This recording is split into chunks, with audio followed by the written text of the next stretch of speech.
اس کتاب کا نزول اللہ زبردست اور دانا کی طرف سے ہے۔ اے محمد، یہ کتاب ہم نے تمہاری طرف برحق نازل کی ہے، لہذا تم اللہ ہی کی بندگی کرو، دین کو اسی کے لیے خالص کرتے ہوئے۔ خبردار، دین خالص اللہ کا حق ہے۔ رہے وہ لوگ جنہوں نے اس کے سوا دوسرے سرپرست بنا رکھے ہیں اور اپنے اس فعل کی توجیہ یہ کرتے ہیں کہ ہم تو ان کی عبادت صرف اس لیے کرتے ہیں کہ وہ اللہ تک ہماری رسائی کرا دیں۔ اللہ یقیناً ان کے درمیان ان تمام باتوں کا فیصلہ کر دے گا جن میں وہ اختلاف کر رہے ہیں۔ اللہ کسی ایسے شخص کو ہدایت نہیں دیتا جو جھوٹا اور منکر حق ہو۔ دین خالص اللہ کا حق ہے۔ اگر اللہ کسی کو بیٹا بنانا چاہتا تو اپنی مخلوق میں سے جس کو چاہتا برگزیدہ کر لیتا۔ پاک ہے وہ اس سے کہ کوئی اس کا بیٹا ہو، وہ اللہ ہے اکیلا اور سب پر غالب۔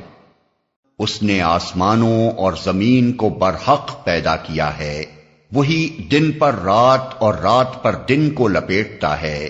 اسی نے سورج اور چاند کو اس طرح مسخر کر رکھا ہے کہ ہر ایک ایک وقت مقرر تک چلے جا رہا ہے۔ جان رکھو وہ زبردست ہے اور درگزر کرنے والا ہے۔